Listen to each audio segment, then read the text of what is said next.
Hi. Hi, friends. Hey, so look at me. I got a little tripod. I told y'all I was going to try doing this shit. All right, so uh, this is not the writing thing that I had planned, but I had some people ask me a couple of extra questions about my divestment from publishing, and I have a few other things to say. I'm going to try not to blabber about it for 15 minutes, but shit happens. So, don't mind when it, like, if my eyes are, don't mind your business when these hoes is lazy. Um, all right. So recently, uh, in the publishing sphere on Twitter and a few other places, there have been a couple of white authors that have fucked up. Now, when I say they fucked up, one of them fucked up in the sense that when she faced some criticism, she sent her fans from old fans, new fans. She basically sent her stands to attack people. She's not as famous as Anne Rice, but we all know Mother Rice. Y'all, some of y'all remember. I don't even want to talk about it. But the things that she was called out for, racism, anti Semitism, harassing marginalized writers when they had the audacity to critique her. Um, and yet, nothing about her publishing deal has really been impacted except maybe for her goddamn sales. So, and as I was reading about this situation and watching people respond and cry about cancel culture and censorship, um, all I can think of is how goddamn common this is at this point. Like, there's literally nothing a white writer cannot do that will actually fuck up the bag for them.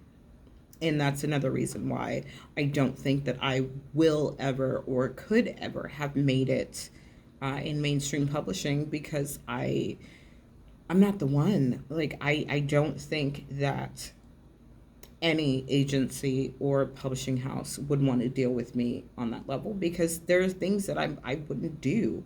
Like, I, and I'm not really, um, I personally don't have a large enough platform to be like, well, fuck you anyway. You know what I mean? It's just not a thing.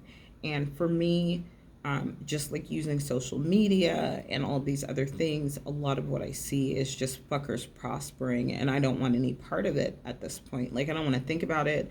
I don't want to engage with it. I don't want to read their books. I don't want to hear them complain that they're being censored when, okay, before we go on, here's the thing: the Constitution of America does not guarantee you a fucking publishing deal.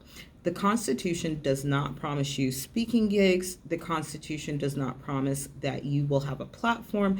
The Constitution is only concerned with whether or not the government is going to try and stop you from saying what you need to say.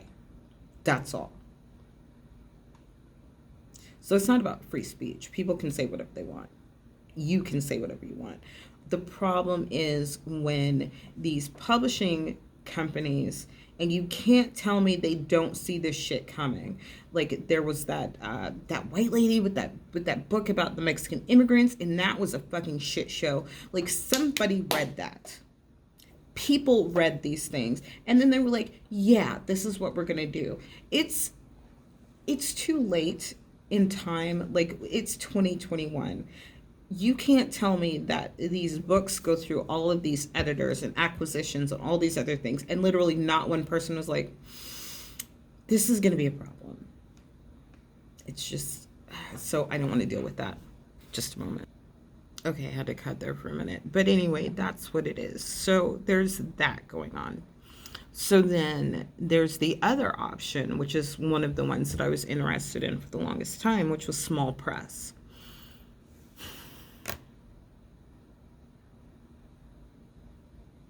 Not much better.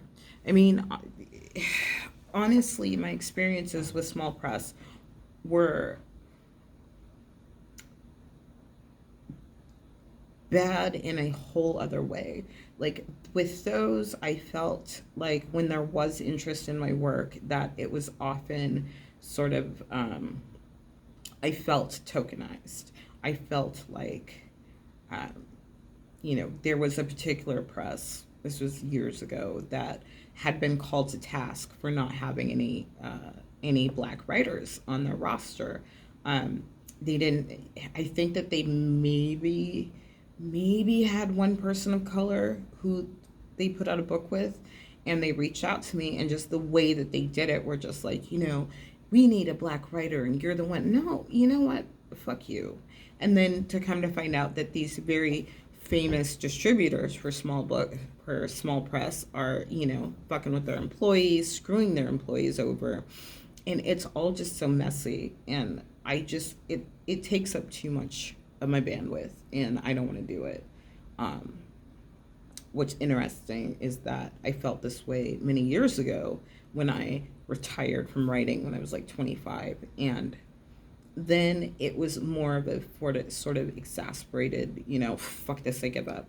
Uh, I'm glad I went back to trying publishing, because that instinct was correct. The reasoning wasn't there.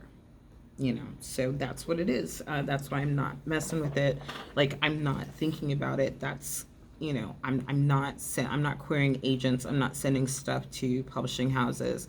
Every now and then I might submit a story if I see a particularly interesting call or I have something ready. But other than that, I'm really doing this indie shit. So here we go.